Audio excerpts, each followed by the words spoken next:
जो सनातनी हिंदू धर्म संस्कृति का विरोध करते थे, आज उसको हिंदू धर्म का मसीहा बताया जा रहा है।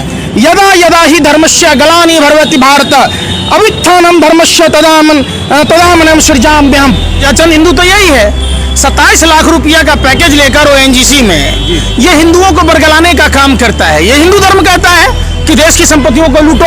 ये व्हाट्सएप यूनिवर्सिटी से पढ़ के आते हैं। इनसे पूछिए ना भाई कि कौन कौन से अवतार हैं। हिंदू राष्ट्र आएगा क्या माँ बहन बेटियों की बलात्कार करने से, महंगाई बढ़ा देने से, बेरोजगारी बढ़ा देने से? 5 रुपया के अंडा के लिए छीछा लेदर करने वाला बिग बॉस में जो पूरा विश्व समुदाय देखा, ब्राह्मण होके इसको शर्म ही नहीं है।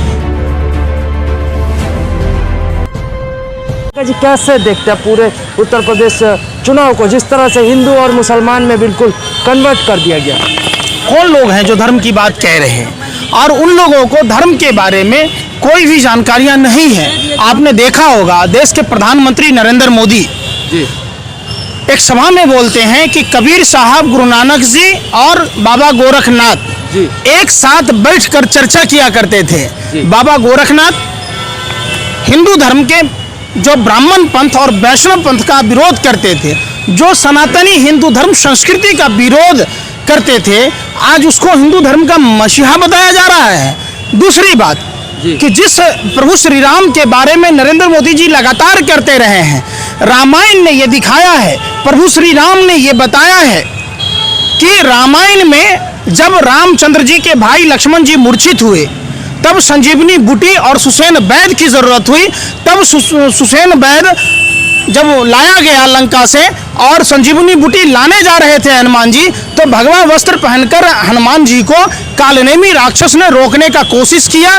वही कालनेमी राक्षस भाजपा आरएसएस के लोग हैं। जब आप बोल रहे हैं संबित पात्रा दूसरे तरफ टीवी में बैठ के कोई भी हिंदू धर्म को अगर मान के चलिए किसी गलत चीज को एक्सपोज कर रहा है, तो उन्हें ज्ञान देने लगते हैं कि हिंदू का अपमान कर रहा है। कैसे? सबसे पहले कांग्रेस के एक प्रवक्ता, बहुत तेजतर्रार युवा प्रवक्ता थे, राजीव त्यागी जी, जिनकी मौत हुई संजीव गोबर पात्रा के चक्कर में। गोबर पात्रा पर कार्रवाई होनी चाहिए। गोबर पात्रा जब 12 हिंदू राव में डॉक्टर था तो महिला के साथ क्या किया वो सबको पता था। गोबर पात्रा उड़ीसा के चुनाव में जनोधारी ब्राह्मण बनकर जा रहा था, ब्राह्मणों को बदनाम कर रहा था। जब हिंदू धर्म को बदनाम कर रहा था, घर घर जाकर भोजन ग्रहण करने की कोशिश कर रहा था, तो आज वही गोबर पात्रा जब दिल्ली के वाल्मीकि समाज की बिटिया के साथ बलात्कार की घटना हुई, तो वहां चंदन लगाकर और भगवा वस्त्र पहनकर क्यों नहीं गया? सुन तो लो, क्यों नहीं गया? वो उत्तर प्रदेश में लखीमपुर खीरी में जहां महिला के साथ चीरहरण हुआ, क्यों नहीं गया गोबर पात्रा?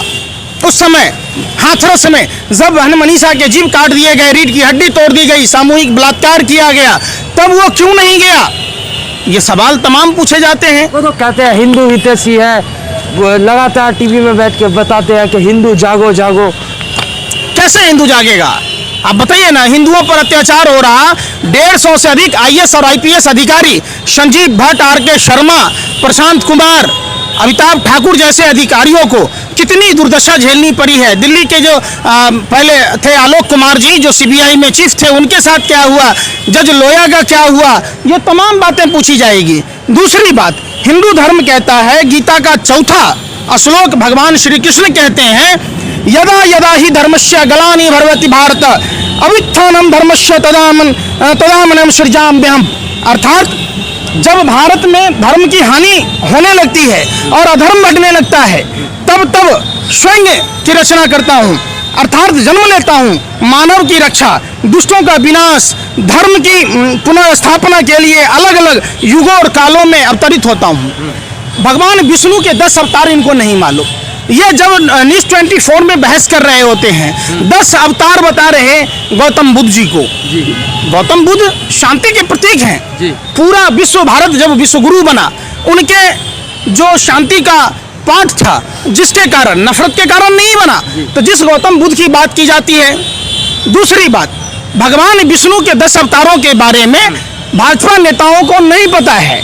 मत्स्य अवतार, बड़ा अवतार, कच्छप अवतार, नृसिंह अवतार, वामन अवतार, परशुराम अवतार, श्री राम अवतार, श्री कृष्ण अवतार। भगवान, आप समझिए कि जब ये कहते हैं कलिक अवतार, ये जो आने वाला है, ये तमाम जो 10 अवतारे हैं उनके बारे में बात करना चाहिए। ये व्हाट्सएप यूनिवर्सिटी से पढ़ के आते हैं, इनसे पूछिए ना भाई कि कौन कौन से अवतार हैं। कह तो रहे हैं ना, हिंदू राष्ट्र की सपना दिखा रहे हैं, हिंदू राष्ट्र लाएंगे। कैसे आएगा हिंदू राष्ट्र, बता दीजिए आप। हिंदू राष्ट्र आएगा क्या माँ बहन बेटियों की बलात्कार करने से, महंगाई बढ़ा देने से, बेरोजगारी बढ़ा देने से? आप बताइए। पुलवामा घटना की जांच नहीं कराने से?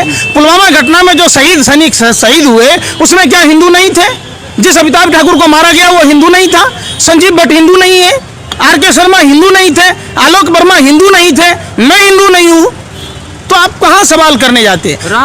राम राज में आप कम से कम तिलक लगा के है, खुशियां तो मनाइए। राम राज आ रहा है उत्तर प्रदेश। राम राज्य का मतलब होता है जहां जनता की बात सुनी जाए, जहां खुशहाली समृद्धता हो। तो ये बात पूछिए ना उनसे कि महंगाई के कारण लोग भुखमरी के कगार पर हैं, लोग दिल्ली में नरकों की स्थिति में जीने को मजबूर हैं। जो दिल्ली में चंद कदमों की दूरी पर प्रधानमंत्री आवास से वाल्मीकि समाज के बिटिया के साथ बलात्कार होता है, वो वहां नहीं जाते हैं। तो ये कौन सा वेद ग्रंथ पढ़ के आते हैं? ये तो पूछे इनसे।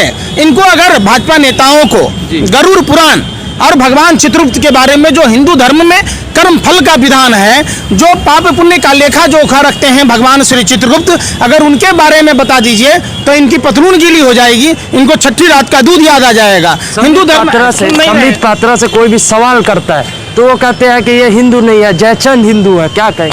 असली जयचंद हिंदू तो यही है। 27 लाख रुपया का पैकेज लेकर ओएनजीसी में ये हिंदुओं को बरगलाने का काम करता है। ये हिंदू धर्म कहता है कि देश की संपत्तियों को लूटो? नहीं कहता है। ये जानबूझकर हिंदू धर्म को पता नहीं किससे सुपारी लिया हुआ है। भाजपा आरएसएस के लोग लगातार हिंदू धर्म को बदनाम करते रहे और देश में हिंदू बनाम मुसलमान की लड़ाई लड़ाकर देश को गर्त में ढकेल रहे। तो खुश होना चाहिए ना। हिंदू राष्ट्र, राम राज, कल्पना कीजिए अगर राम मंदिर बन गया तो कितना आनंद आएगा। कहां से कल्पना करोगे भैया, कहां से कल्पना करोगे?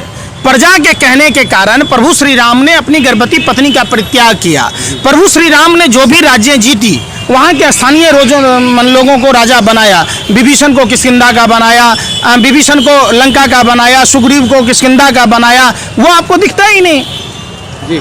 तो जिस आचार और विचार के लिए, मर्यादा के लिए जाने जाते हैं प्रभु श्री राम, उस पर तो बात ही नहीं होती। और एक सवाल, मनोज तिवारी अभी लगातार जिस तरह से महंगाई बढ़ रही है, मनोज तिवारी कह रहे हैं कि महंगाई बढ़ेगी तभी तो फ्री में वैक्सीन दिया जाएगा। क्या कहें? क्यों दिया जाएगा? मनोज तिवारी अगर वेतन लेना छोड़ देंगे, मनोज तिवारी जैसे जो अन्य संसद सदस्य हैं अगर ये लेना बंद कर देंगे तो देश की अर्थव्यवस्था सुधर जाएगी, देश से मंदी दूर हो जाएगी, देश से जो राजकोषीय घाटा है वो पाट जाएगा। मनोज तिवारी पर वेतन कितना लेते हैं? मनोज तिवारी ने क्षेत्र में काम क्या किया है सो बताइए। मनोज तिवारी जैसे कई 303 सांसद हैं लोकसभा में भारतीय जनता पार्टी के, राज्यसभा में हैं, कई सलाहकार लोग हैं, इनके विधायक हैं, राज्यपाल हैं, जो भाजपा के नेता हैं, तो वो वेतन भत्ता लेना छोड़ दें, देश खुशहाल हो जाएगा। वो तो कह रहे हैं ना कि पेट्रोल डीजल जैसे महंगा नहीं होगा तो कैसे देश के जनता को फ्री में वैक्सीन दिया जाएगा? आप क्या खाते हो? लैट्रिन खाते हो? गोबर को च्यवनप्राश समझ के चाटते हो? अगर भारतीय जनता पार्टी के तमाम नेता वेतन भत्ता लेना छोड़ देगा तो देश में पैसों की कमी क्या रहेगी? ये राष्ट्रवादी लोग हैं, ये धार्मिक प्रवृत्ति के लोग हैं, क्यों नहीं कर रहे? इसका मतलब है कि ये लोग असुरी प्रवृत्ति के लोग हैं, सिर्फ और सिर्फ देश लूटना इनका मकसद है। और वही मनोज तिवारी की बात कहते हैं आप, जो झुग्गियों में जाकर सो रहा था, जहां झुकी वही मकान की बात कह रहा था। भारतीय जनता पार्टी के तमाम नेता, प्रधानमंत्री, तारीपार गृह मंत्री हरदीप सिंह पुरी, विजय गोयल, तमाम लोग कह रहे थे। तो खोरी गांव का क्या हुआ? नरैना झुग्गी का क्या हुआ? दिल्ली के तमाम जो झुग्गी थे उसका क्या हुआ? आपने उस पर चर्चा ही नहीं करनी। देश में विकास का काम कर रहा है, मुंह का बवासीर है कि कान का भी बवासीर है, सुनते क्यों नहीं हो जी? मैं क्या कह रहा हूं, मनोज तिवारी उस समय कहां होता है जब दिल्ली चुनाव से पहले झुग्गी में